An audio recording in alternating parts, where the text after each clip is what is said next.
Rebonjour. Rebonjour. Ah, rebonjour. Est-ce que vous m'entendez, s'il vous plaît?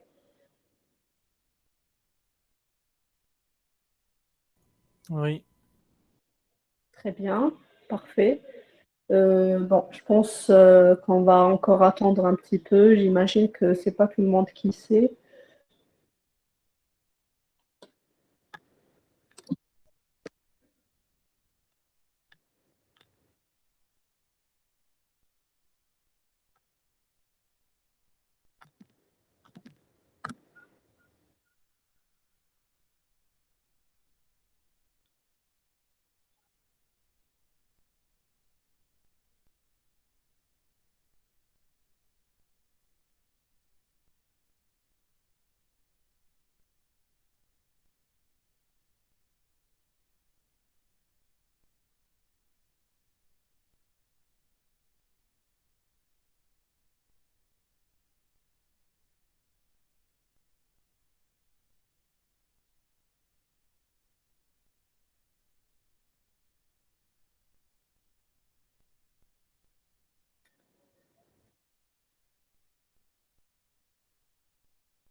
Bien, je pense qu'on peut commencer.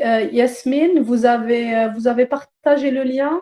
Tout le monde sait, c'est pas la peine d'attendre? Oui, j'ai partagé le lien sur notre groupe Messenger. Donc, normalement, il y a quelques personnes qui l'ont vu. Je suis en train d'essayer de le partager sur le groupe Facebook. D'accord. Donc, dès que vous partagez sur Facebook, on commence, parce que j'imagine que c'est pas tout le monde qui a l'information. Donc, on est à 10, on essaiera d'atteindre 15, 20 étudiants et on commence. Sinon, dès que vous partagez sur Facebook, Yasmine, vous me le dites, s'il vous plaît.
Bon, en attendant, est-ce qu'il y a des questions sur des cours précédents, sur des TP précédents? Je prends vos Bien sûr. questions pendant 2, 3 minutes. Oui, Yasmine? Je n'ai pas pu partager, je n'ai pas l'accès pour le groupe Facebook. J'ai essayé de contacter les deux personnes qui ont l'accès, elles ne sont pas en train de me répondre. Donc, je pense qu'on va juste enregistrer le cours pour qu'ils puissent le rattraper. D'accord, ok, ok. Euh,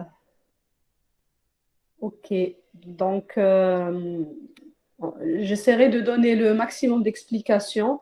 Et s'il y a des questions pour les absents, donc je prendrai le début de la séance prochaine pour répondre aux questions. Merci, on va Euh, transmettre l'information. Très bien, parfait.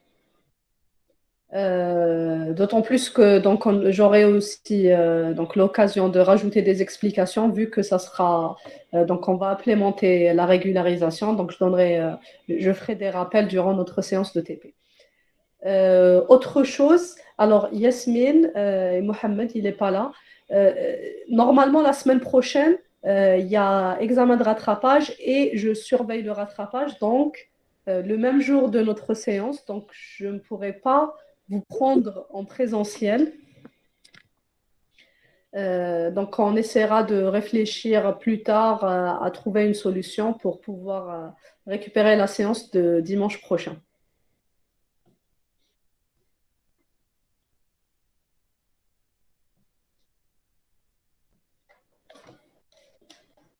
Bien, donc on commence et la notion qu'on va aborder aujourd'hui, ça va être le surapprentissage et la régularisation.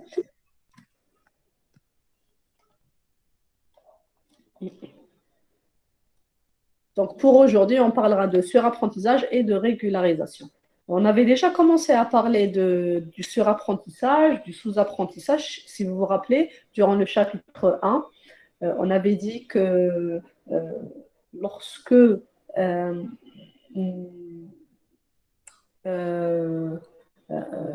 lorsqu'on a une grande différence entre la précision de l'ensemble d'entraînement et de l'ensemble de validation ou de tests est grande, donc la différence est très grande entre les deux précisions, là, donc, il y a possibilité d'avoir un surapprentissage. Pourquoi? Parce que le modèle qu'on a entraîné, c'est très bien adapté aux données d'entraînement, mais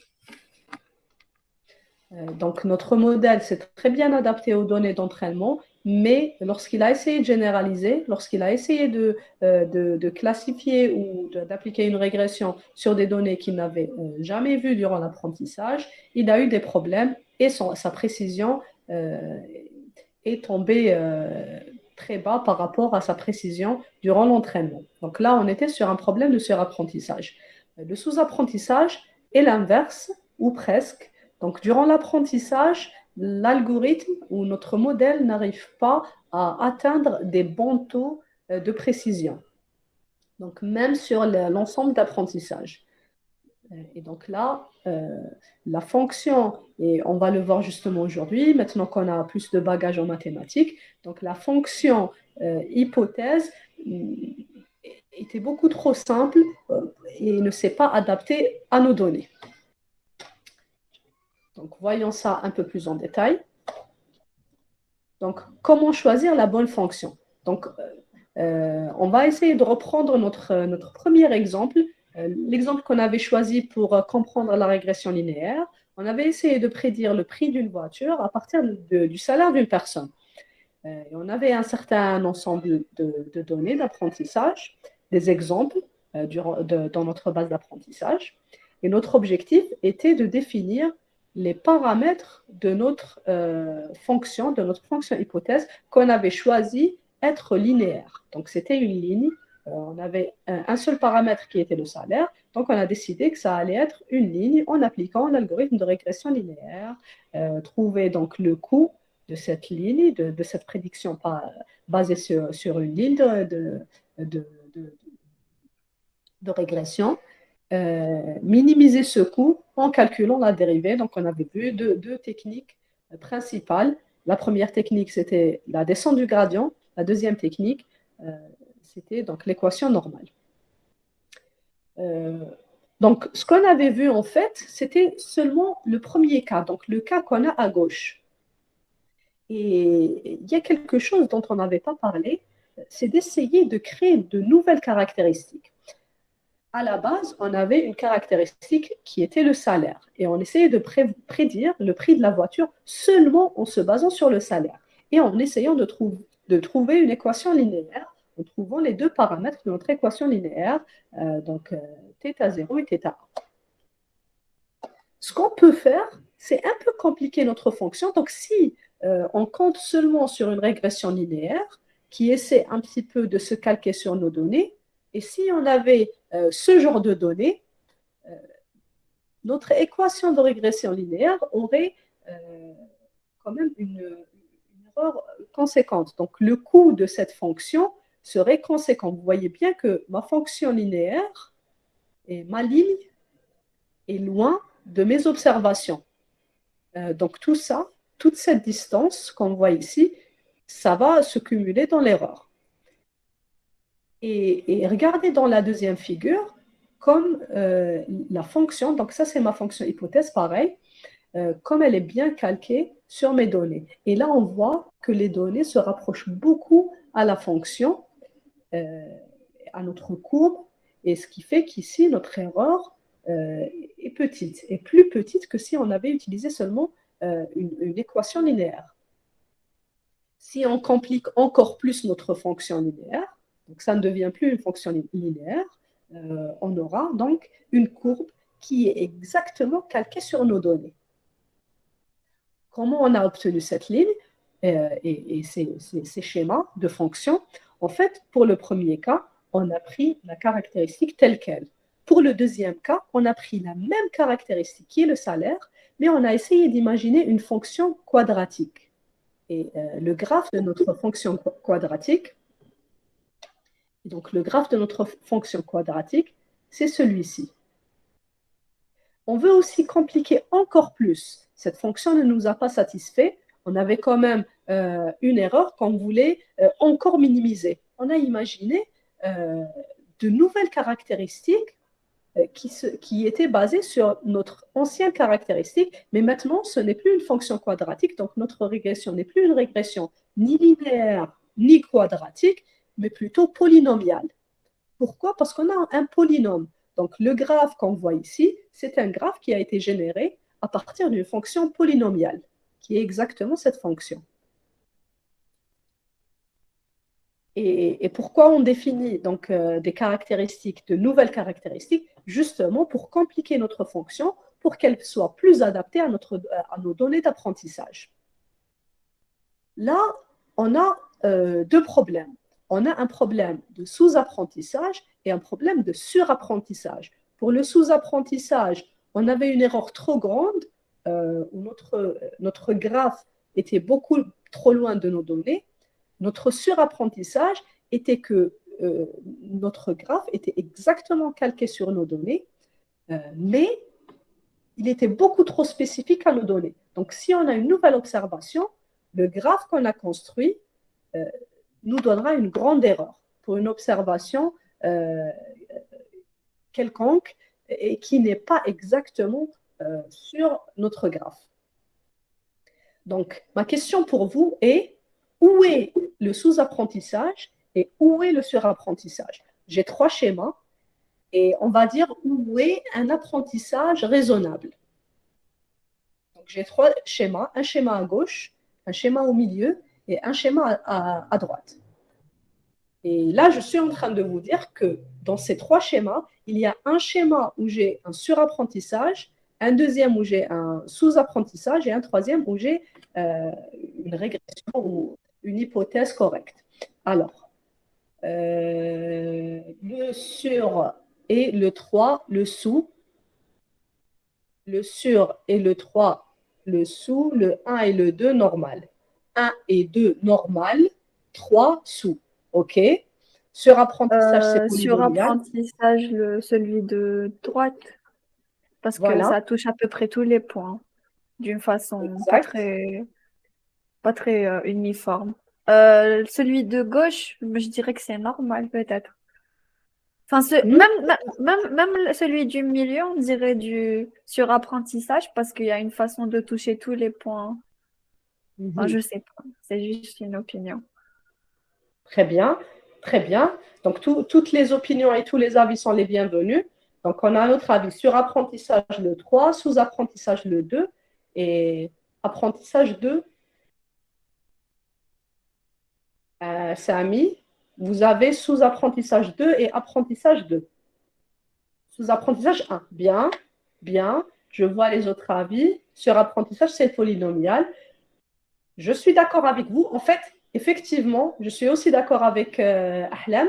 C'est difficile de dire qu'il y a surapprentissage ou sous-apprentissage. On est juste en train de voir certains schémas, mais intuitivement, ce qu'on est en train de voir, c'est que, effectivement, pour le deuxième graphe, celui du milieu, on peut imaginer que c'est un surapprentissage.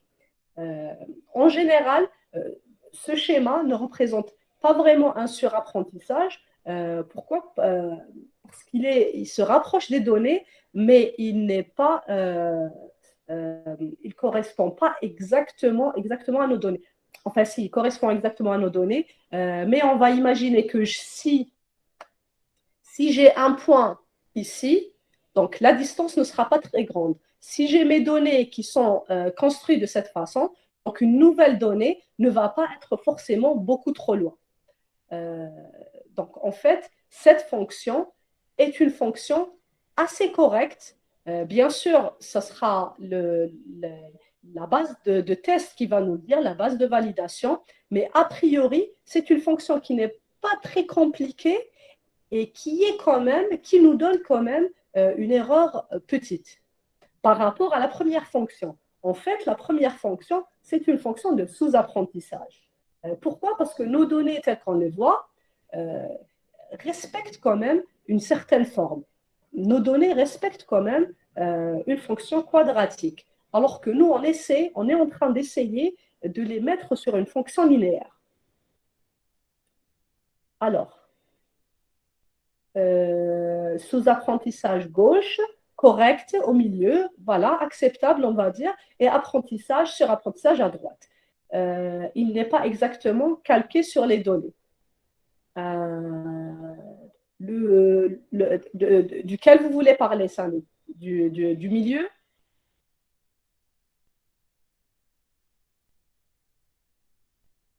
Du deuxième? Pas exactement. Pas exactement, oui, mais ça se rapproche plus que la fonction linéaire. Vous êtes d'accord que ça se rapproche plus de la fonction linéaire?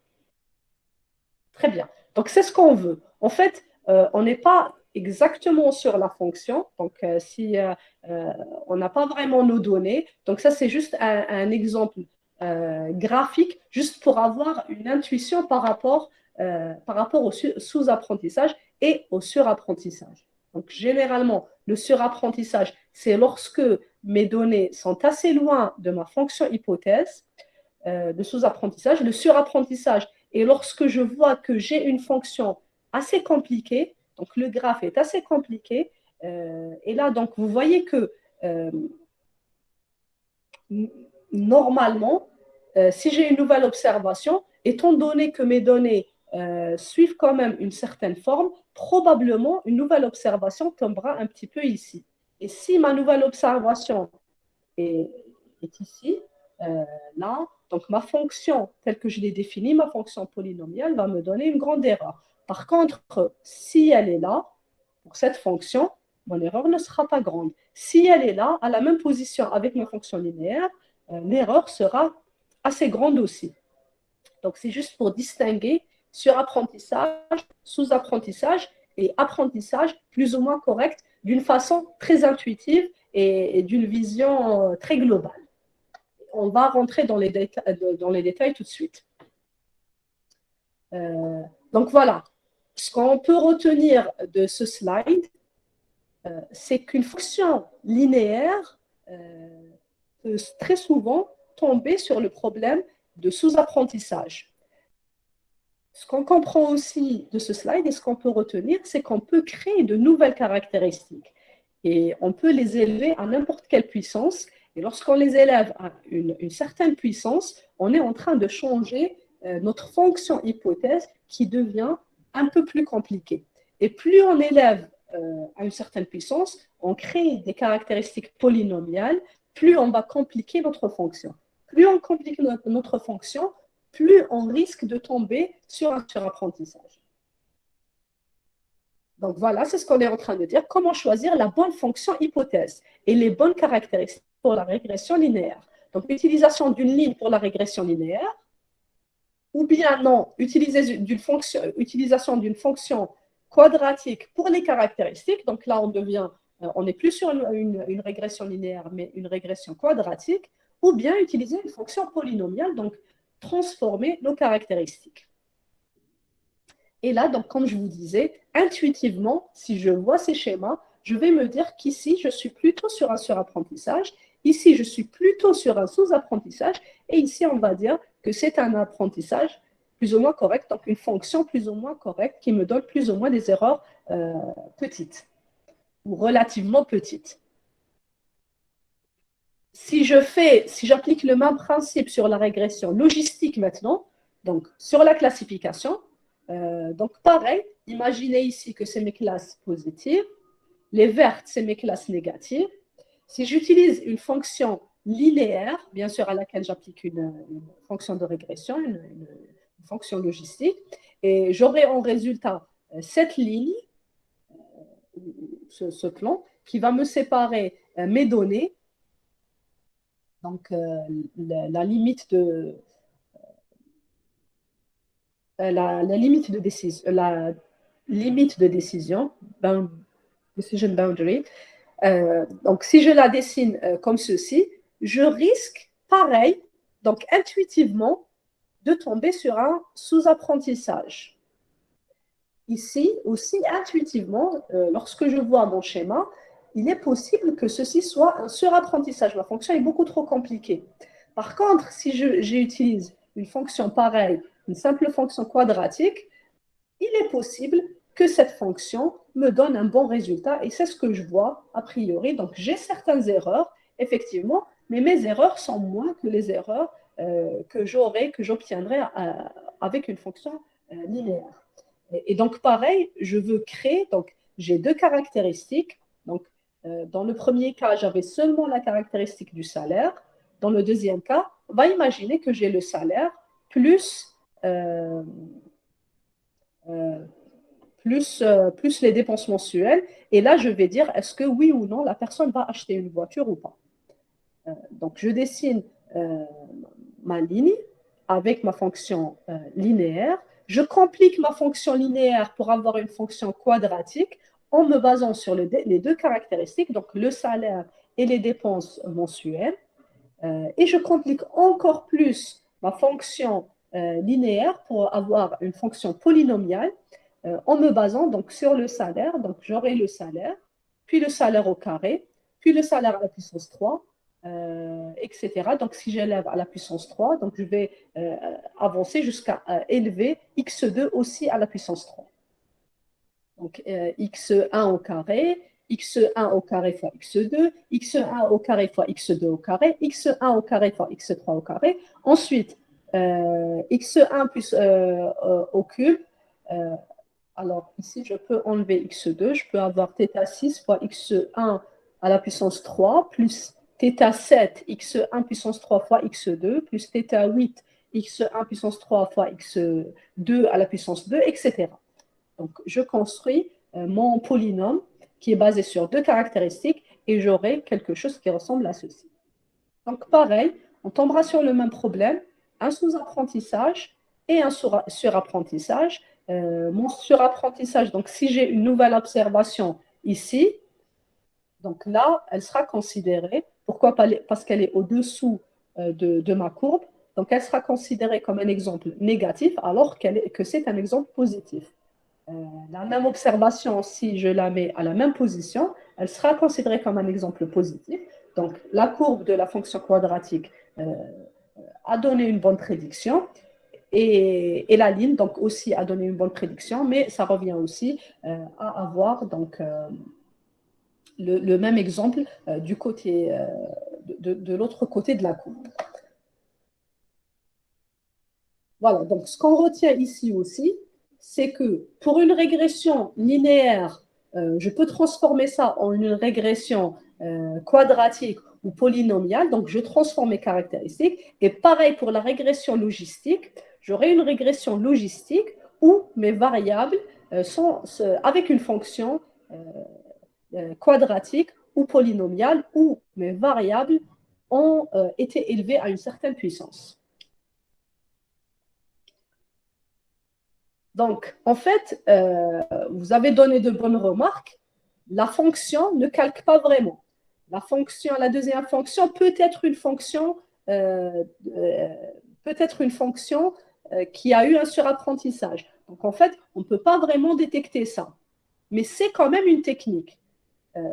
Donc, pour détecter un surapprentissage, je peux visualiser le graphe de mon hypothèse. Donc, si je visualise mon graphe d'hypothèse, généralement, si je vois une fonction beaucoup trop compliquée, je dirais intuitivement qu'il y a un surapprentissage. Si je verrais une fonction linéaire alors que mes données sont clairement non linéairement séparables, et ça c'est un terme très utilisé en apprentissage automatique. Donc, est-ce que mes données sont linéairement séparables, oui ou non? Donc, si je vois que mes données ne sont pas linéairement séparables et que ma fonction hypothèse m'a donné une ligne qui ne correspond pas à une bonne séparation, donc ça va me permettre de dire qu'il y a sous-apprentissage. Et si je vois qu'une fonction est beaucoup trop parfaite, et si je peux dessiner des exemples pour la prédiction, je trouverai que ces exemples ont été mal classifiés, où il y a une mauvaise régression, une mauvaise prédiction pour la régression. Là, je dirais que j'ai un surapprentissage. Donc, c'est un moyen de reconnaître et de régler le surapprentissage. Parmi les moyens, donc, la visualisation du graphe de l'hypothèse. Donc, c'est la visualisation du graphe de l'hypothèse. C'est difficile lorsque la dimension du vecteur caractéristique est grande. C'est déjà difficile, même lorsqu'on a seulement 2 caractéristiques, et vous l'avez très bien dit, comment on peut le savoir? Peut-être que la fonction ne calque pas vraiment, mais on a une idée au moins.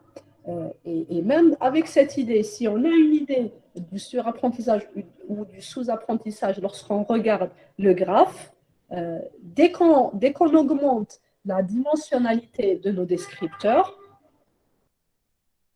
ça sera beaucoup plus difficile de visualiser notre graphe. Donc, à partir de 3 dimensions, on n'arrive pas bien à visualiser. Pour la visualisation, on peut le faire si le nombre de caractéristiques est inférieur ou égal à 3. Exact. Inférieur ou égal à 3.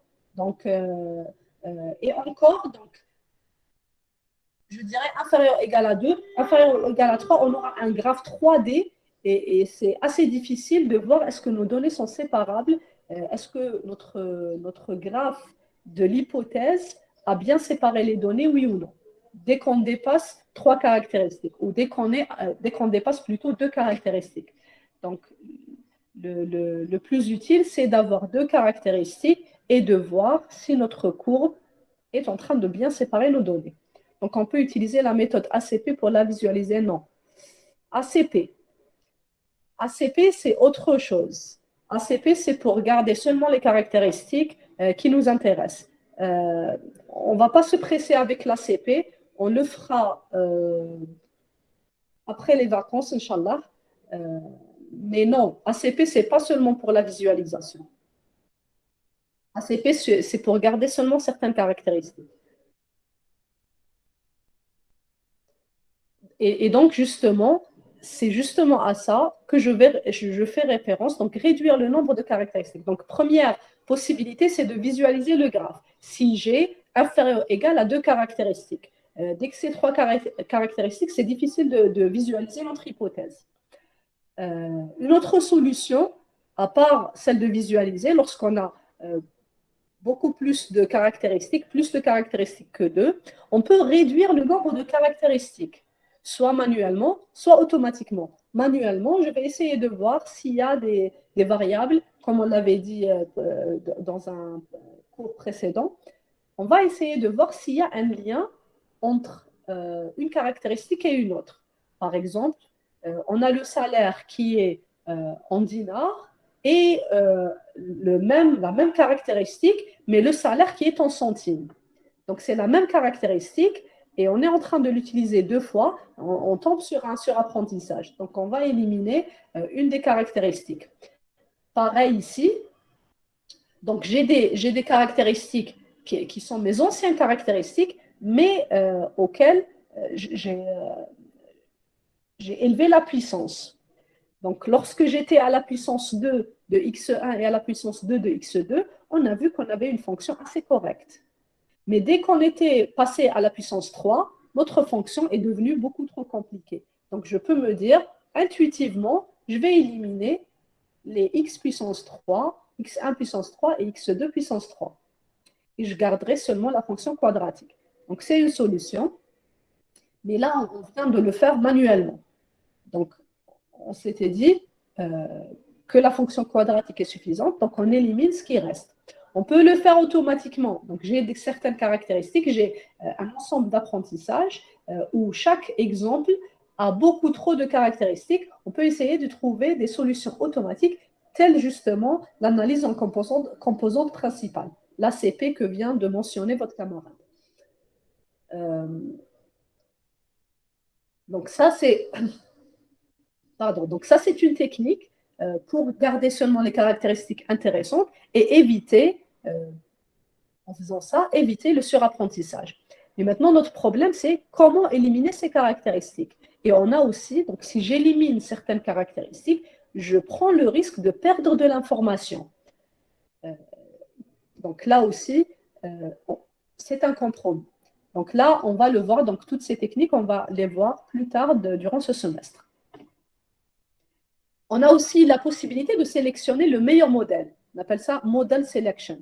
Donc, on essaie d'entraîner plusieurs modèles et on essaie de choisir parmi les plusieurs modèles entraînés quel est le modèle qui a donné la meilleure précision, qui a donné les meilleurs résultats. Et ça aussi, donc, on va le voir plus tard durant ce semestre. Mais pour le cours d'aujourd'hui, on va se focaliser sur la technique de régularisation. Et sur quel principe se base la technique de régularisation? En fait, elle se base sur le fait de garder toutes les caractéristiques qu'on a. Donc, j'ai 1 million de caractéristiques. Pardon. Donc, j'ai 1 million de caractéristiques. Je vais garder les 1 million de caractéristiques, mais je ne vais pas les garder avec le même poids. Donc, je vais essayer de un peu les pénaliser, d'un peu réduire leur importance dans la construction de notre graphe, dans la construction de notre fonction hypothèse. Et donc, c'est ce qu'on appelle la régularisation.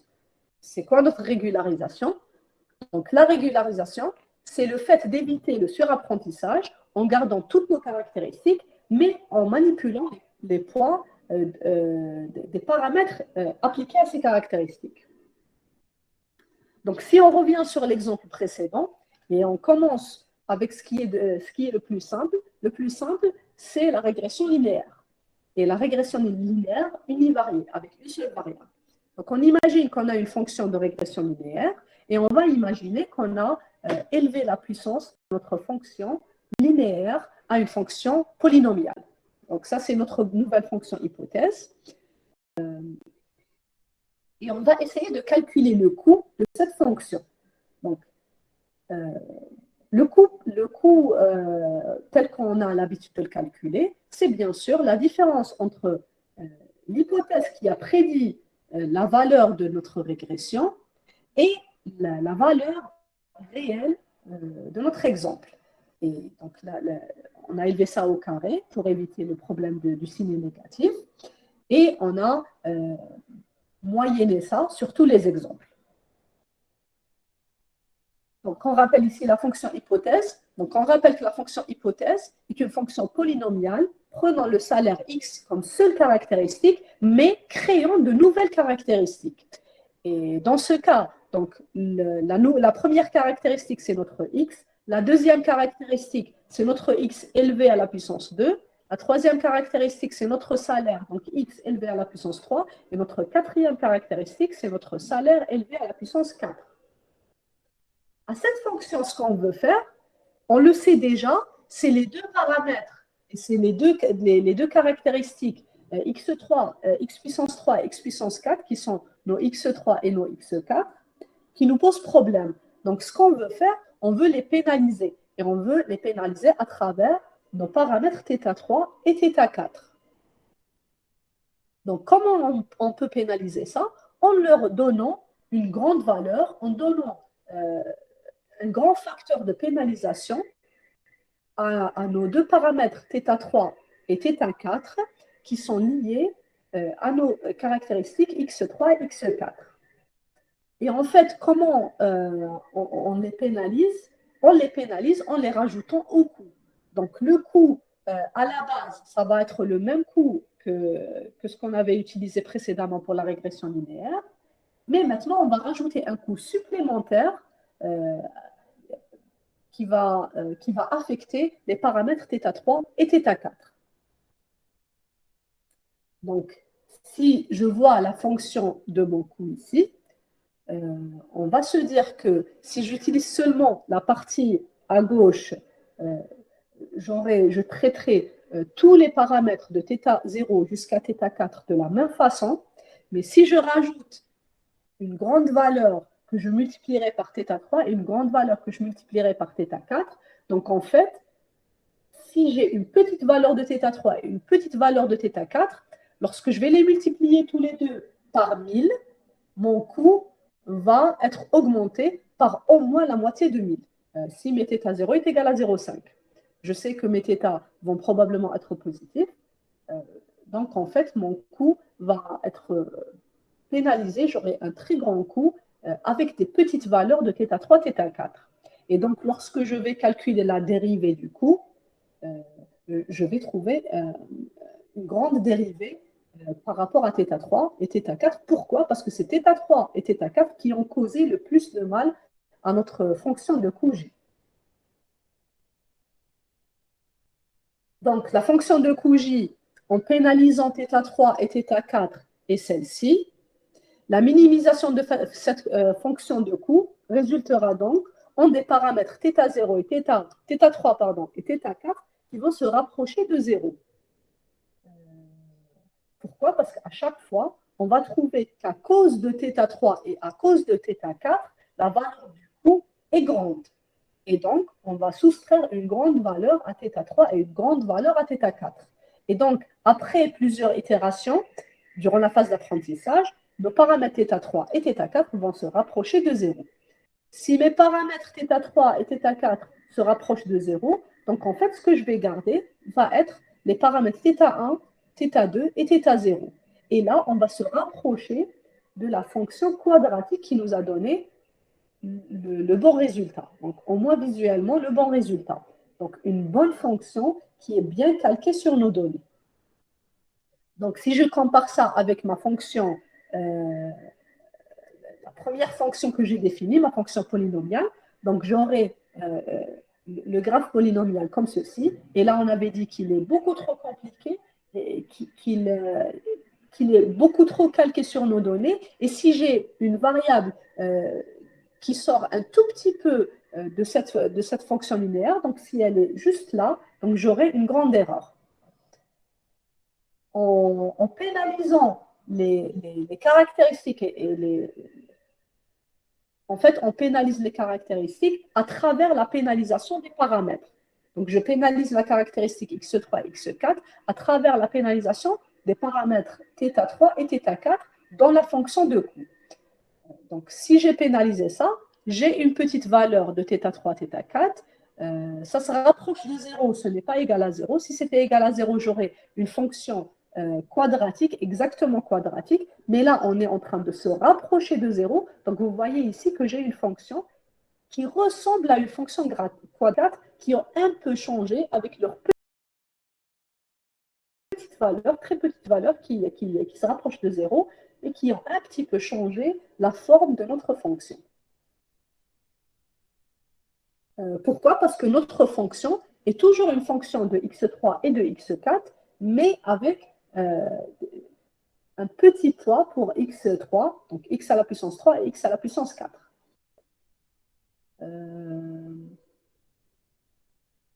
Alors, avant d'aller plus loin, est-ce que ça va?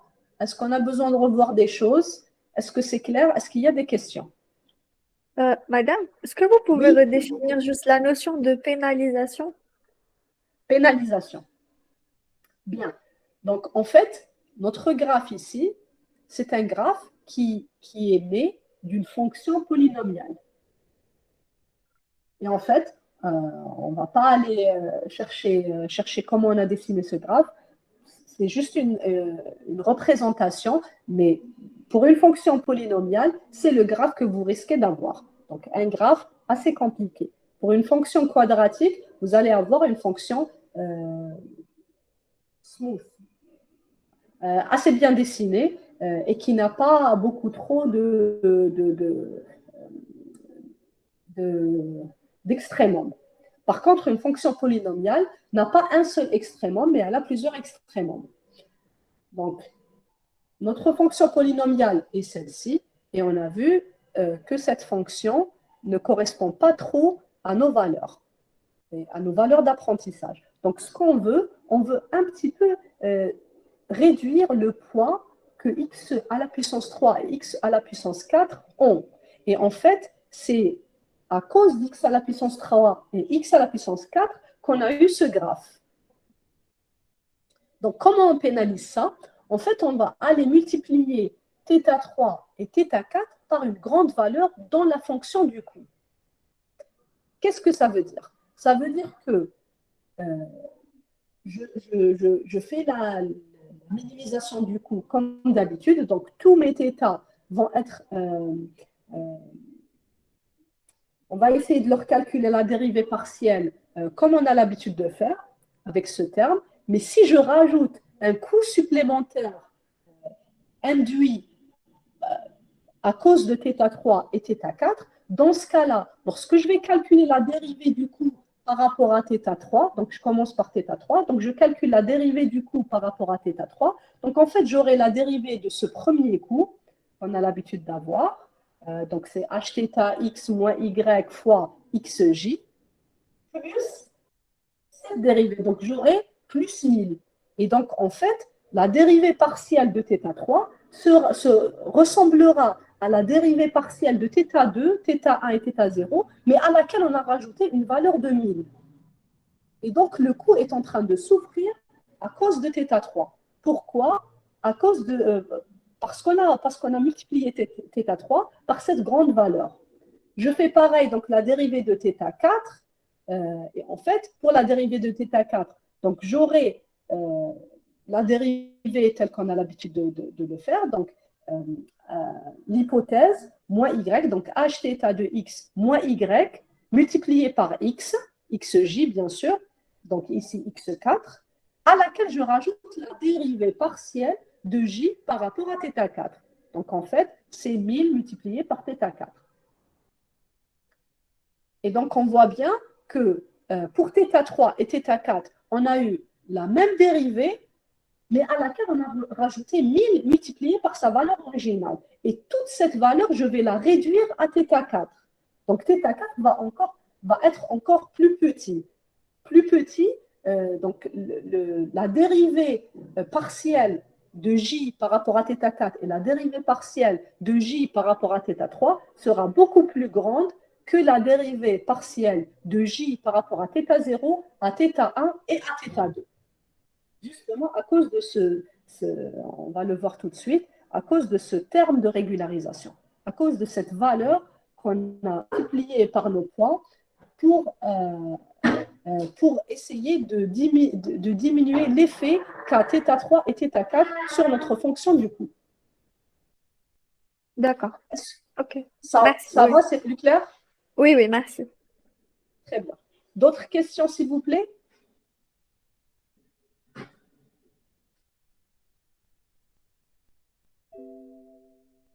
Bien, donc s'il n'y a pas de questions, donc, il n'y a pas un risque que la fonction ne converge pas.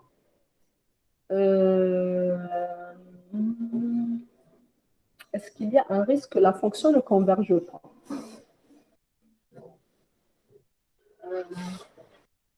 Une seconde, Ahmed, je réfléchis. Donc, si on a lambda grand,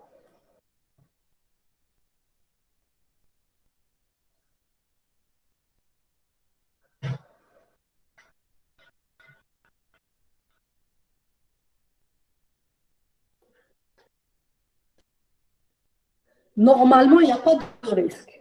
Normalement, il n'y a pas de risque. Pourquoi? Parce qu'on est en train... non, normalement, il n'y a pas de risque. En fait, ce qu'on est en train de faire, c'est juste d'avoir des valeurs de θ petites. Et donc,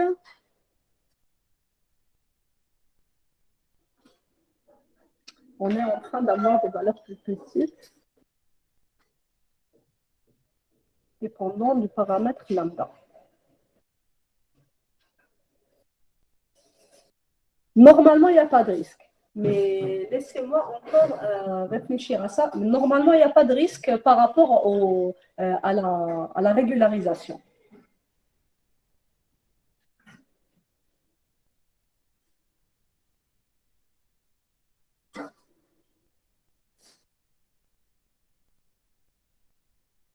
Ça risque effectivement de prendre plus de temps, mais ne pas converger, non.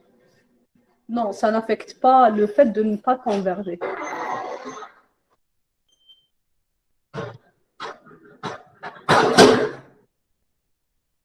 Voilà, le fait de perdre votre minimum, c'est un peu lié à votre paramètre alpha.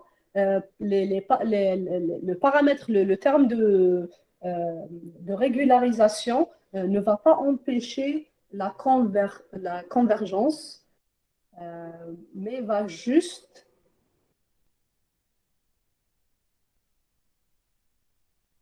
réduire plus vos paramètres. Normalement.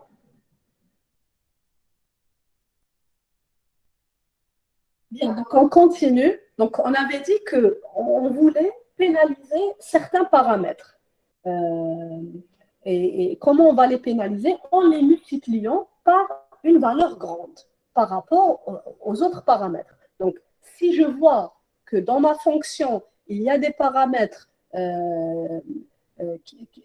qui risquent de me causer un surapprentissage, je vais les multiplier par un facteur que j'appellerai le facteur de régularisation.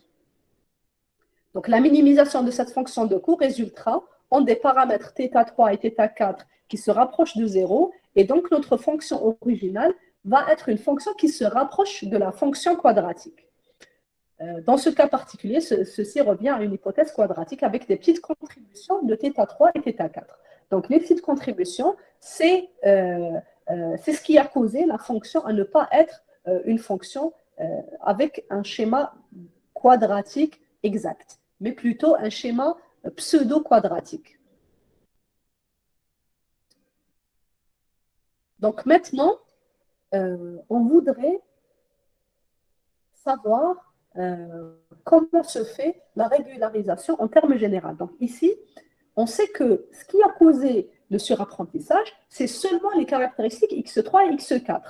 Mais dans un cas d'apprentissage automatique, on ne sait pas quelles caractéristiques il faut pénaliser et quelles caractéristiques il ne faut pas pénaliser. Et dans ce cas-là, en fait, ce qu'on va faire, on va essayer de définir une nouvelle fonction du coût, et cette fonction du coût va pénaliser en fait tous nos paramètres, et tous nos paramètres en même temps. Et qu'est-ce que ça va affecter? Ça va en fait affecter la mise à jour de nos paramètres de θ0 de θ1 jusqu'à θj. Et on va voir pourquoi on a besoin d'enlever notre θ0. Donc, en fait, la régularisation, pour faire une régularisation, on a besoin de réécrire la fonction du coût en pénalisant tous les paramètres θ, mais sans pénaliser θ0. En fait, pour la régularisation, le fait de pénaliser oui ou non θ0, ça reste un choix. Mais en général, on essaiera d'éviter la pénalisation de θ0. Sinon, on se retrouvera avec une ligne avec de trop petites valeurs de θ0, on se retrouvera avec une ligne qui est exactement égale à 0. Donc, où y est égal à 0. Donc, l'objectif de la régularisation, c'est de réduire la différence entre une valeur prédite et une valeur réelle en gardant des petites valeurs de θ. Donc, les caractéristiques vont contribuer à la définition de notre fonction hypothèse, mais avec une petite contribution pour ne pas se calquer trop sur les données d'apprentissage et donc avoir une fonction parfaite pour l'ensemble d'apprentissage et faire des erreurs plus tard pour la fonction pour la prédiction. Et dans ce cas-là, on a envie de créer un nouveau coût qui est un coût avec régularisation. Donc, la fonction du coût, on se rappelle que c'était 1 sur 2m fois la somme de l'hypothèse moins y au carré. À cette fonction du coût, on va rajouter ce qu'on appelle le terme de régularisation. Et le terme de régularisation est composé de régularisateurs et de la somme de nos points. Donc, en fait, ce qu'on avait fait avec notre exemple pour θ3 et θ4, c'était de multiplier notre poids θ3 par un certain lambda. Ce même lambda, on le multiplie par θ4. Donc, par les deux paramètres pour lesquels qu'on a envie de pénaliser dans la fonction du coût. On a dit que c'est difficile de choisir quelles caractéristiques et quels paramètres pénaliser et quels paramètres ne pas pénaliser. Dans ce cas-là, la fonction de régression et le coût avec régression va essayer de pénaliser tous les paramètres en même temps. Et donc, pour notre modèle résultant, on aura des paramètres θ qui se rapprochent tous, pas se rapprochent de 0, mais qui sont assez petits. Voilà, donc le paramètre, le régularisateur, on appelle ça aussi le paramètre de régularisation. Donc, c'est notre lambda qu'on avait défini tout à l'heure avec lambda est égal à 1000. Et tout ça, donc c'est notre terme de régularisation. Bien sûr, il est multiplié par 1 sur 2 fois m. Alors, on va le faire donc, pour le paramètre de régularisation. Pour le terme de régularisation, il va affecter tous nos θ à part θ0. Et je vous ai dit, on va voir tout de suite pourquoi on veut éviter θ0 dans le terme de régularisation. Voilà. Aussi, on peut l'intégrer, on peut intégrer θ0 à ce terme de régularisation, mais en général, en apprentissage automatique, on essaiera toujours d'éviter de régulariser notre paramètre θ0. Donc, on imaginera que lambda est une valeur très grande, et dans ce cas-là, donc si je reviens sur ma fonction de coût, on aura donc tous nos θ de 1 jusqu'à n, donc on a n plus 1 paramètres, θ0, et ensuite de θ1 jusqu'à θn, pour chaque caractéristique. On détache θ0 et on garde seulement de θ1 jusqu'à θn. Donc, si je multiplie tous mes θ par un très grand chiffre, je tomberai sur un sous-apprentissage. Pourquoi un sous-apprentissage? Parce que mon hypothèse, finalement, si toutes mes valeurs de θ se rapprocheront de 0 ou seront très petites, dans ce cas-là, hθ de x va être égal ou va se rapprocher de θ0, plus peut-être des toutes petites valeurs par rapport à nos x. Et donc, si j'ai mon salaire, j'ai ma fonction hθ, si θ1, θ2, θ3, θ4, donc l'exemple qu'on a vu tout à l'heure avec notre fonction polynomiale, donc notre régression polynomiale, tous ces θ vont se rapprocher de 0. Pourquoi? Parce qu'on les a trop pénalisés. Donc, chaque θ a été multiplié par une grande valeur. Donc, lorsqu'on a calculé la dérivée du coût, elle a été trop grande par rapport, donc la dérivée partielle par rapport à θ1 était trop grande, la dérivée partielle par rapport à θ2 était trop grande, par rapport à θ3 était trop grande, par rapport à θ4 était trop grande, sauf par rapport à θ0. et θ0 n'est pas multiplié par x. Donc, en fait, ça va être hθ qui est égal à une constante. J'imagine que ma constante est ici. Je vous ai dit qu'on essaiera d'éviter d'appliquer une régularisation à θ0. Donc, si on avait appliqué une régularisation à θ0, donc θ0 aussi serait égal à 0. Donc, en fait, on va se retrouver sur une ligne calquée exactement sur notre x. Et en fait, je vais dire que finalement, le prix de la voiture est égal au salaire. Et ça, en pratique, c'est absurde. Et même, en fait, dire hθ est égal à θ0, ça aussi, ça reste absurde. Donc, quel que soit le salaire, tout le monde va acheter la même voiture avec le même prix de voiture. Donc là aussi, on va tomber justement sur un sous-apprentissage. Pourquoi? Parce que le paramètre lambda était beaucoup trop grand.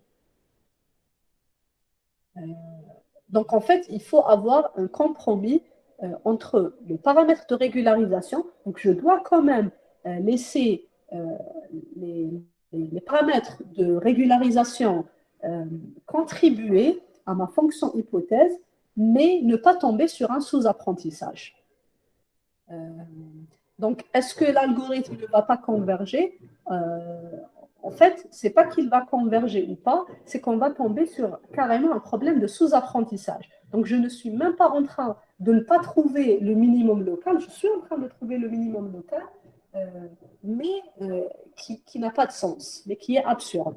Pourquoi? Parce que je vais tomber sur une fonction hypothèse qui est seulement une ligne, et une ligne horizontale, parce que tous mes paramètres θ se sont rapprochés de 0. Pourquoi? Parce que tous mes paramètres θ ont contribué à une trop grande erreur pour la fonction de coût. Donc la dérivée du coût par rapport à chaque θ était beaucoup trop grande. Et on avait vu par exemple pour la descente du gradient, donc θj est égal à θj moins la dérivée du coût, moins bien sûr alpha fois la dérivée du coût. Donc si la dérivée du coût par rapport à mes θj, où j est différent de 0, est trop grand, donc à chaque fois θj, on va lui soustraire une trop grande valeur. Si je soustrais une trop grande valeur à θj, je vais me trouver avec des θj qui se rapprochent de 0. Est-ce qu'il y a des questions jusqu'ici, s'il vous plaît?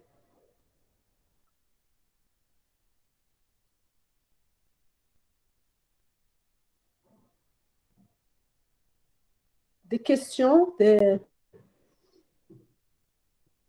bien, parfait. Madame, Oui. pourquoi on a pris θ au carré? C'est la régularisation. Donc, notre régularisation va prendre notre θ au carré et va le sommer tous les θ au carré et diviser sur lambda sur 2m. Donc, c'est votre règle de régularisation. D'accord. Est-ce que je peux donner plus de détails sur ça? Prenez-le pour le moment tel quel. Donc, pour faire une régularisation, vous avez besoin de rajouter un terme lambda que vous allez multiplier par la somme de vos θj, mais θj au carré.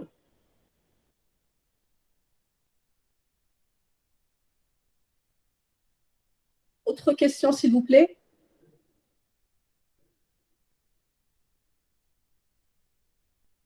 Pas de questions jusqu'ici? Bien.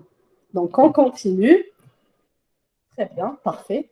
Donc, on continue. Descente du gradient. Alors, maintenant, on va essayer de revisiter notre descente de gradient, notre algorithme de la descente du gradient, en lui rajoutant le terme de régularisation. Donc, vous vous rappelez, quand on essayait de trouver la dérivée du coût par rapport à un certain θj, on l'a multiplié par notre taux d'apprentissage et on l'a soustrayé à notre θj pour trouver le nouveau θj. Donc ça, c'était avant la régularisation. La dérivée de j, je sais qu'elle est égale à l'hypothèse moins la valeur réelle multipliée par xj pour chaque j. Pour θj, je multiplie par xj. Et on avait dit qu'on le faisait pour tous les J simultanément. Pour trouver l'algorithme de la descente du gradient avec régularisation, on aura besoin de séparer. On avait dit que la régularisation, on devait la rajouter au coût, mais seulement pour J de 1 jusqu'à n. Donc, éviter J est égal à 0. Donc, éviter θ 0. Éviter de rajouter une pénalisation à θ 0. Et on avait dit que sinon, on allait tomber sur une ligne qui se calque exactement sur l'axe des x. Et aussi, donc, on pouvait le faire, mais généralement, c'est une convention de ne pas régulariser le terme θ 0. Donc, je sépare. θ 0, on va le mettre à jour à part, et tous les restes des θ auront exactement la même fonction. Donc, ça, je suis toujours à l'algorithme de la descente du gradient avant la régularisation, donc sans la régularisation. Maintenant, si je veux appliquer la régularisation, est-ce que vous pouvez deviner? Est-ce que vous pouvez deviner ce que sera la dérivée qu'est-ce que je vais mettre ici? Je sais que je dois rajouter une pénalité à mon θj, n'est-ce pas?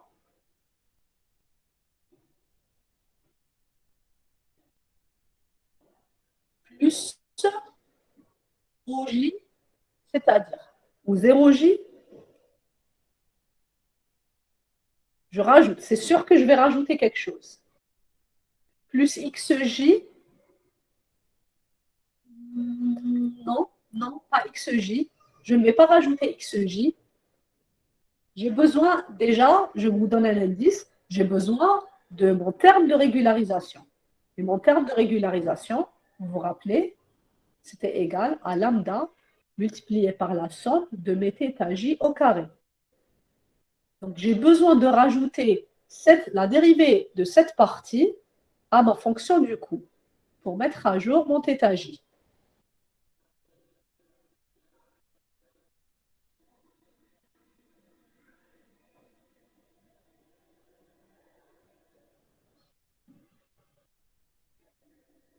Donc, essayez de réfléchir un petit peu à la dérivée du coût lorsque j'aurai rajouté. En fait, c'est la première dérivée plus la deuxième dérivée de θ lambda. De θj lambda. Donc, OK, donc ça sera 2 fois lambda fois θ de j. Pour les autres, est-ce que c'est un seul θj ou est-ce que c'est la somme pour tous les θj?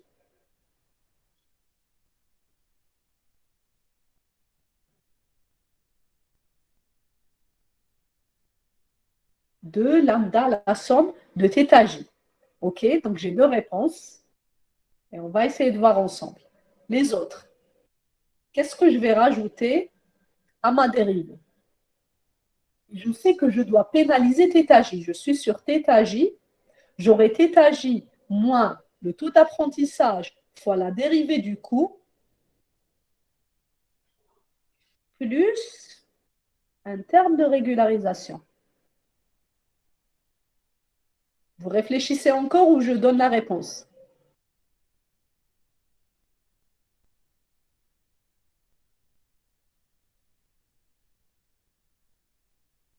Cinq, 4, 3, 2.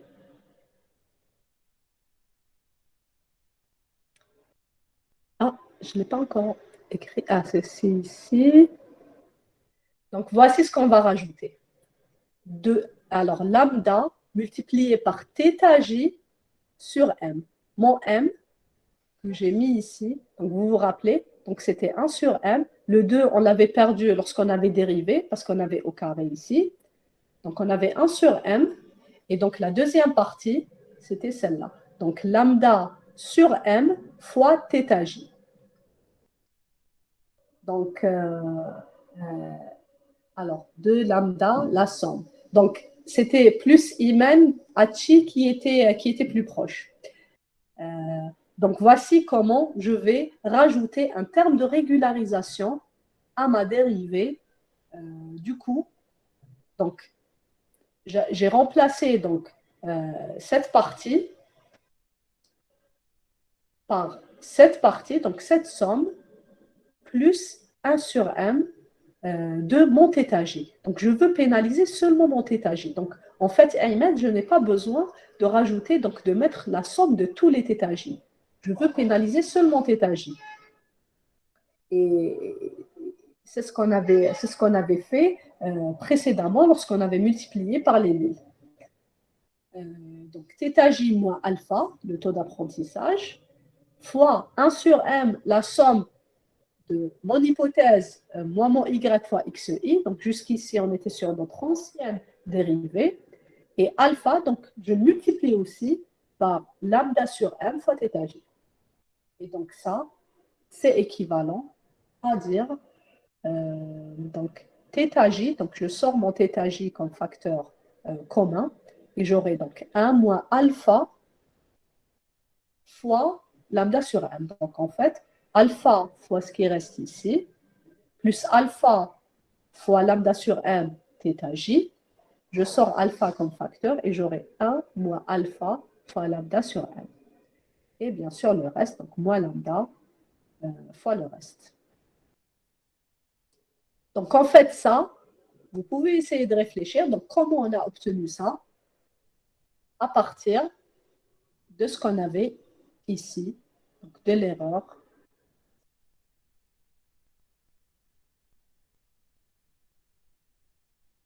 Voilà, donc, à partir de cette erreur, vous pouvez essayer de dériver ça et de trouver exactement, normalement, vous devriez tomber sur le même résultat qu'on a eu précédemment. Bien sûr, parce que je suis en train de dériver par rapport à θj. Donc ici, j'ai la somme de tous mes θ, parce que c'est le coût global. Mais ensuite, je vais dériver par rapport à un seul θj. Donc ici, j'aurai donc θ1 au carré, plus θ2 au carré, plus θ3 au carré, plus θ jusqu'à θn au carré. Et tous les θ vont être égaux à 0. Je resterai seulement avec θj au carré. Et bien sûr, je vais dériver mon θj. Donc, j'aurai 2. Et le 2, il va être éliminé avec le 2. Et donc, normalement, on devrait tomber sur ce coup. Cette dérivée du coup, pardon. Et donc ça, je vous laisse le soin d'y réfléchir chez vous. Alors, est-ce qu'il y a des questions jusqu'ici, s'il vous plaît, avant de passer à l'équation normale? Concernant le surapprentissage, on le découvre dans la phase de test, n'est-ce pas? On le découvre en général dans la phase de test, oui. Oui, parce qu'on trouvera qu'il y a une trop grande différence entre l'erreur de l'apprentissage et l'erreur de test. Donc, est-ce qu'il est possible, lors du test, on essaiera de régler la courbe de régression au fur et à mesure sans éliminer les caractéristiques? Parce que les données de test, on ne les connaît pas. Donc, si vous vous basez sur dans l'entraînement, c'est ce qu'on est en train de faire. On est en train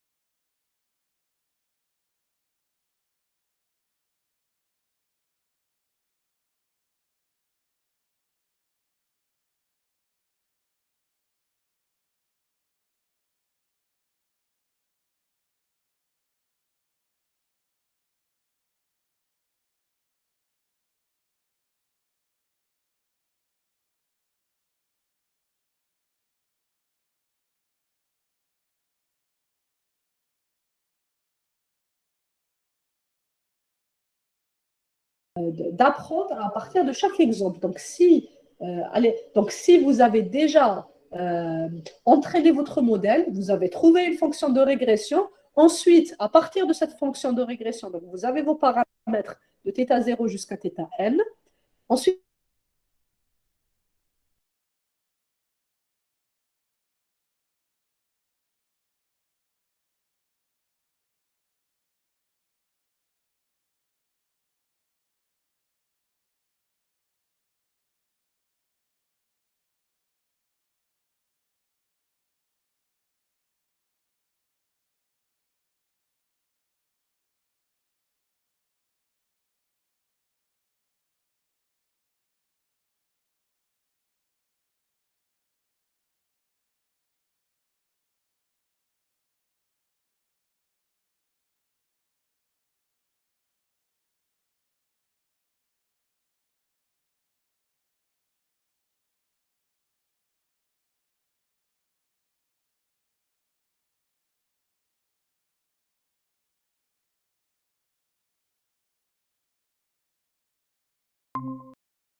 Très bien. Autre question, s'il vous plaît?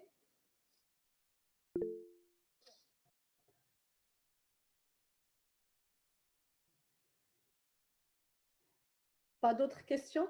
On passe? Parfait. Donc, on passe maintenant à l'équation normale. Donc, on essaiera toujours de retenir que lorsque je fais de la régularisation, je vais essayer de séparer donc, la mise à jour de θ0 et la mise à jour de θ1 jusqu'à θn. Pour la mise à jour de θ0, je la fais exactement comme on a l'habitude de faire pour la descente du gradient sans régularisation. Pour θ1 jusqu'à θn, on va essayer juste de rajouter un terme de régularisation. Ce terme de régularisation, il nous vient de la dérivation du coût par rapport à nos θj, où J va de 1 jusqu'à n. Bien sûr, on fait ça simultanément, exactement comme on a l'habitude de faire, jusqu'à convergence, donc jusqu'à ce que notre coût soit minimum ou que la dérivée ne change plus. Il y a quelque chose d'intéressant aussi ici à voir. En fait, θj va être multiplié par une valeur qui est égale à 1 moins alpha fois lambda sur m. Et cette valeur, en général, est inférieure à 1. Donc, ce qu'on aura, on aura toujours un θj qui va être plus petit que l'ancien θj. Donc, je sais que ça, c'est mon θj. Ça, c'est mon θj, le même que j'ai ici. Mais ce n'est pas θj auquel je vais réduire directement la dérivée. Mais je vais le multiplier par une certaine valeur qui est inférieure à 1. Donc, θj va être plus petit que θj précédent. Et à ce θj qui est encore plus petit, je vais soustraire la dérivée du coût. La dérivée du coût, comme on a l'habitude de le voir. Donc, on voit bien ici la pénalisation de θj. θj est en train de réduire de plus en plus, de s'affaiblir de plus en plus on entraîne notre modèle. Et donc, on est en train de donner de moins en moins de valeur à nos données d'entraînement. Et pourquoi on parle de régularisation pour éviter le surapprentissage? Notre modèle est en train de voir ces données, il est en train de s'entraîner en regardant ces données, mais il est en train de se dire, OK, je suis en train de voir mes x1 jusqu'à xn, je leur fais confiance, je dessine ma fonction hypothèse en fonction de ces x1 jusqu'à xn, mais je ne leur fais pas confiance à 100%. Ils ne vont pas me contrôler, ils ne vont pas contrôler la fonction que je suis en train de produire. Je construis cette fonction, mais en les pénalisant un petit peu pour justement réduire cette confiance et pouvoir être ouvert aux données de test. Je n'aurai pas une fonction qui est une fonction aveugle, qui est calquée sur nos données d'apprentissage, exactement sur les données d'apprentissage, et qui risque d'avoir plus tard des surprises pour les données de test. Mais plutôt, donc, je regarde mes données d'apprentissage, je prends de l'information, je me base dessus pour calculer la dérivée du coût, mais je réduis leur poids. Donc, je réduis la valeur qu'ils ont et le contrôle qu'ils ont pour définir les paramètres de θ, donc les paramètres de notre modèle. Et donc, c'est pour ça que j'ai rajouté ici que cette valeur qu'on a là est inférieure à 1, c'est-à-dire que θj va être plus petit que θj précédent, et je vais encore lui réduire la dérivée, donc la dérivée simple du coût qu'on a l'habitude de voir. Donc, si on applique ça, donc si j'applique aussi la régularisation sur l'équation normale, vous vous rappelez que l'équation normale, on avait utilisé comme deuxième technique pour faire de l'apprentissage et pour trouver nos paramètres. On avait dit qu'on avait deux méthodes. La première méthode, c'était la descente du gradient. Et pour la descente du gradient, on s'était dit qu'on n'a pas la fonction du coût au préalable. Pourquoi? Parce qu'on est en train de calculer le coût à chaque point. Donc, la courbe convexe qu'on a l'habitude de voir. Donc, on ne la connaît pas, mais on la connaît à chaque point. Et on avait fait le rapport avec le fait de chercher une pente dans une forêt où il y a beaucoup de brouillard, il y a beaucoup d'herbes, il y a beaucoup d'arbres, et on n'arrive pas trop à voir toute la falaise. Donc, si je fais... Donc, si j'imagine que j'ai cette courbe, donc ça, c'est ma dérivée, pardon, mon coût. Et ça, c'est mon paramètre. On va dire θ1. J'utilise ça juste pour la visualisation à 2 dimensions.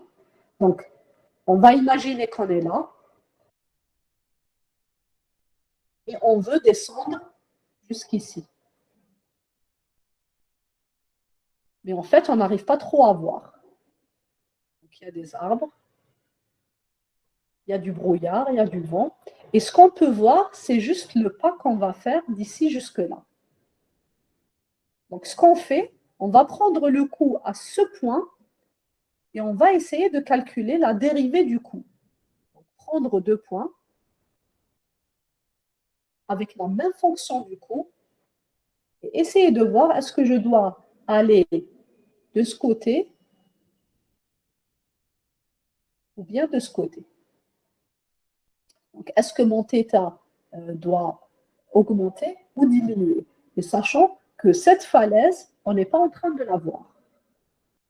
On voit seulement une falaise, un petit bout de chemin entre un point et un autre point. Un point du coup et un autre point du coup. Et là, on avait dit qu'on utiliserait la descente du gradient. Donc, on est en train de descendre vers le point le plus petit, vers l'extrémum, vers le minimum local, qui est aussi le minimum global dans le cas de la régression linéaire, vu que c'est une fonction quadratique. Donc, j'avance ici, donc une fonction quadratique à l'intérieur qui est linéaire. Donc, j'avance ici et je cherche quelle direction va prendre ma nouvelle fonction et quelle direction va prendre θ, nos paramètres, pour avancer vers le minimum. On avait dit que cette fonction, en fait, elle existe. Sauf que on préfère faire des petits pas parce que la vue est mauvaise. Et en fait, mathématiquement, on fait des petits pas pour un petit peu réduire les calculs, pour ne pas chercher toute cette fonction et essayer de la résoudre mathématiquement. Ça, c'est possible. Et c'est possible, on avait dit, grâce à l'équation normale. Donc, première méthode pour trouver le minimum d'une fonction de coût, de notre fonction de coût, c'est d'utiliser la descente du gradient. La descente du gradient a l'avantage d'être moins coûteuse que la résolution arithmétique, analytique, pardon, en utilisant l'équation normale. Mais donc, son inconvénient, c'est qu'elle prend plus de temps, on va dire plus d'itérations. Donc, on a plusieurs itérations, on a des paramètres à définir, on a un nombre d'itérations à définir, on a un taux d'apprentissage à définir, etc. Par rapport à la fonction, par rapport à l'équation normale, donc on va tomber sur une solution exacte avec une seule opération, qui est, donc, je vais prendre ma matrice qui contient toutes les caractéristiques et tous les exemples, et je vais essayer de trouver donc, mon paramètre θ à partir de ma matrice qui va essayer de trouver la différence entre donc, mes exemples et ma vérité de terrain. Donc, les vraies valeurs de Y. Et on avait dit qu'on allait utiliser donc, la fonction de notre équation normale. Donc, pour trouver nos θ, qui sont nos paramètres, on va prendre notre matrice, qui est constituée de tous les exemples avec toutes les caractéristiques. Je vais la mettre en transposée et la multiplier par cette même matrice X. Je calcule son inverse, je multiplie par X transposé et je multiplie ensuite par Y. Et en fait, est-ce que vous pouvez me rappeler comment on a trouvé ça? Donc, sur quoi on s'est basé pour trouver nos θ, nos paramètres dans l'équation normale? Est-ce que vous vous rappelez? Comment on trouve un extrémum dans une certaine fonction? Qu'est-ce qu'on fait? Vous le savez, on en a déjà discuté. Donc, comment on trouve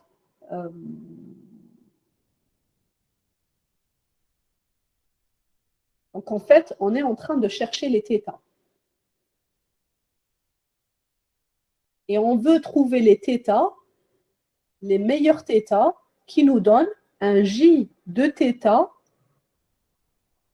qui soit le plus petit possible.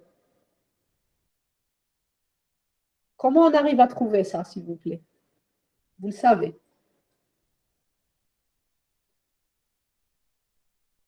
Comment je peux trouver mes θ? Je sais que mon θ, c'est une fonction quadratique. C'est une somme où j'ai une hypothèse moins mes y au carré, sur tous les exemples. Comment je minimise ça mathématiquement?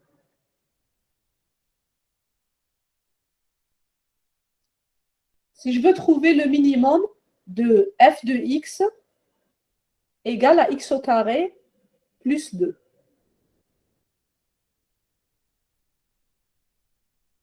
Comment je trouve le minimum analytiquement?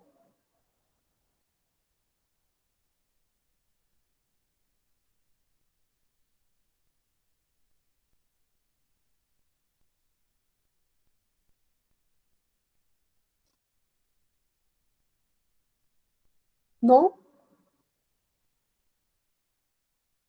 La dérivée égale à 0. Donc en fait, pour trouver la dérivée de fx égale à, pardon, pour trouver le minimum de fx, d'habitude, on va faire la dérivée, donc f' de x, qui va être égale à combien ici? X au carré plus 2, c'est quoi sa dérivée?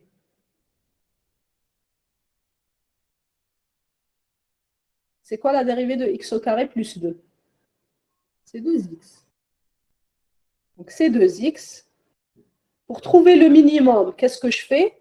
J'ai trouvé f' de x. Pour trouver la valeur minimale, la valeur de x qui va me minimiser la fonction f, je vais dire 2x égale à 0. Très bien.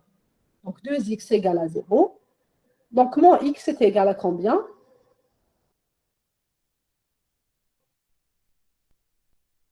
X égale à combien? Est égal à 0. Abdelkader, j'ai l'impression qu'il n'y a que vous qui êtes là. Où sont les autres? Donc, tout ce que je suis en train de faire ici, c'est juste pour vous rappeler comment on a eu cette équation.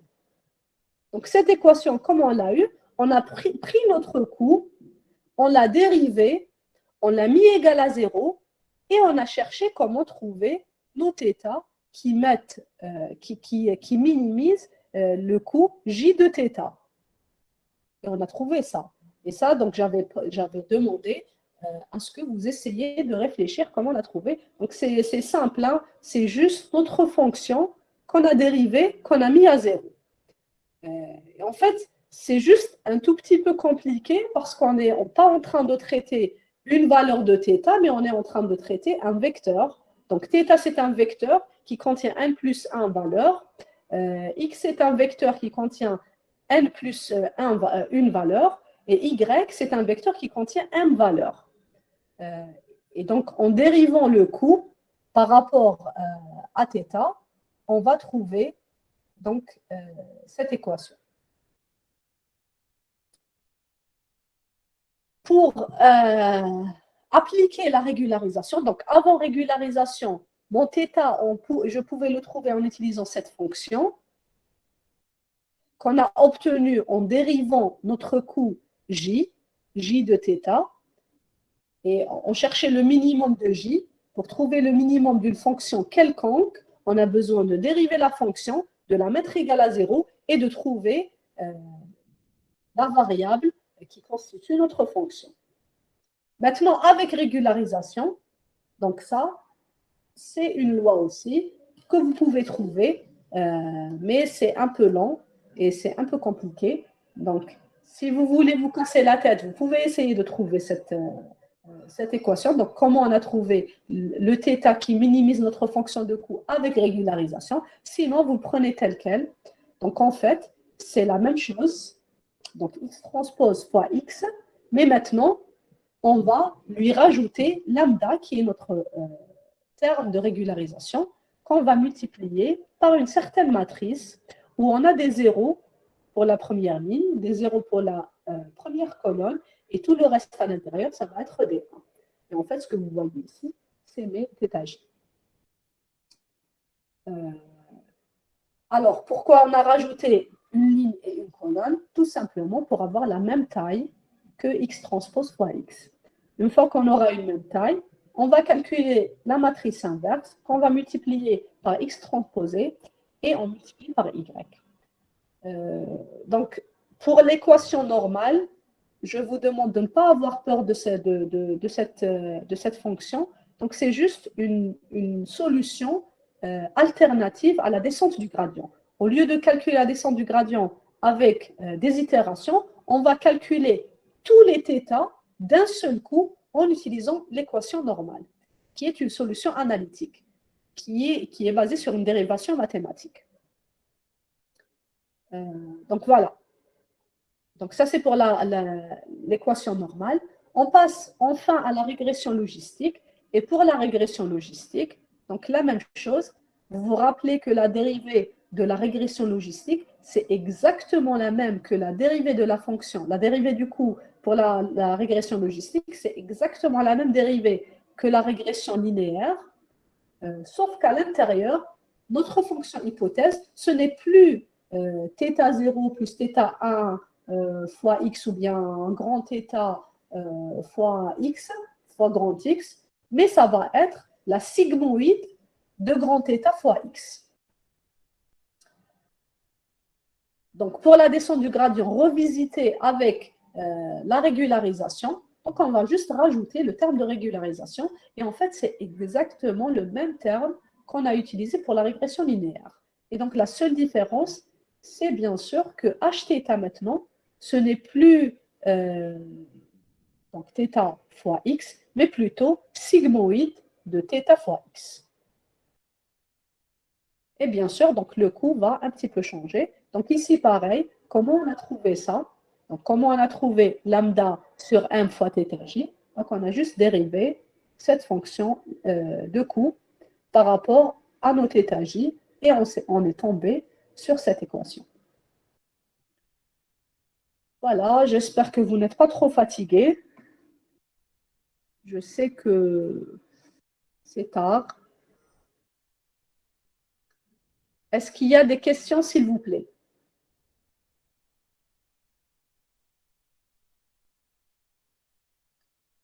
Pas de questions, ça va? Donc, très bien, très bien. Donc, je veux juste aussi rajouter ici que pareil que la régression linéaire, donc on est en train de pénaliser θj, et donc la nouvelle valeur de θj va être toujours plus petite que l'ancienne valeur, et encore plus petite parce qu'on va soustraire la dérivée.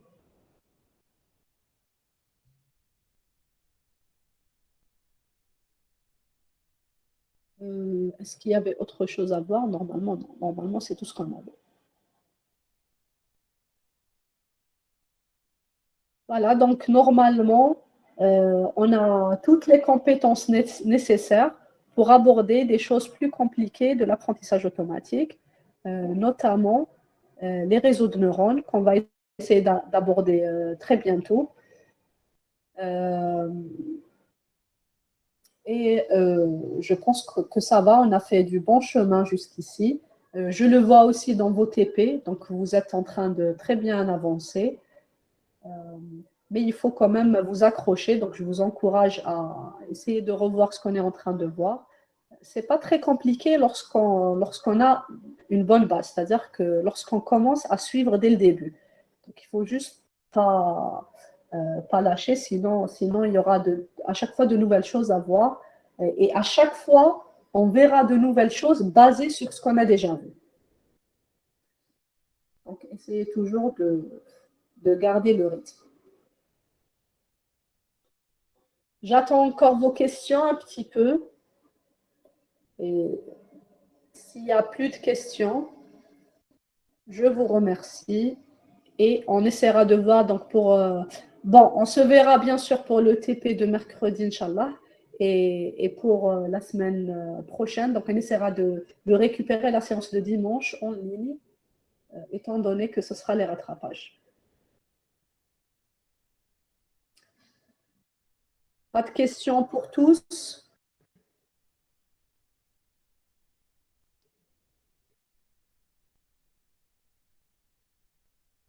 Merci à vous.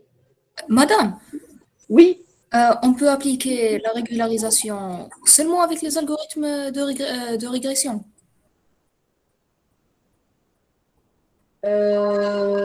Oui.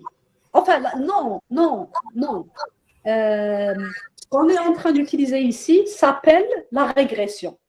Et vous avez vu qu'ici, on fait de la classification, mais qui est appelée régression logistique. Et on fait de la régression linéaire, régression polynomiale. C'est pour dire qu'on est en train de prédire des valeurs continues, mais je peux faire de la régression, donc la prédiction de valeurs continues avec d'autres méthodes, avec des réseaux de neurones, avec autre chose, avec d'autres algorithmes d'apprentissage automatique. Ce qu'on est en train de faire depuis le deuxième cours, donc le premier cours qui était juste une introduction pour avoir une idée générale de l'apprentissage automatique, de la classification, des métriques, mais à partir du deuxième cours, on avait entamé la régression linéaire.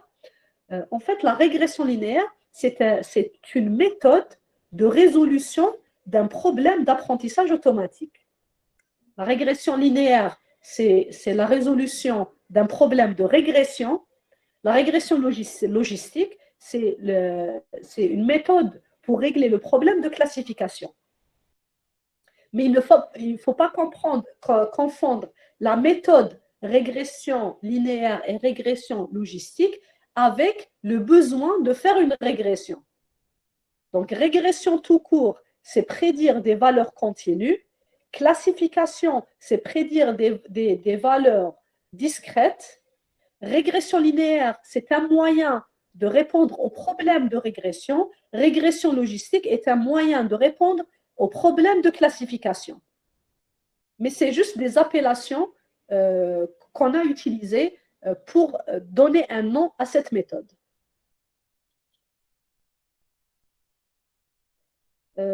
C'est clair, Iman? Oui, madame. Merci. De rien. D'autres questions?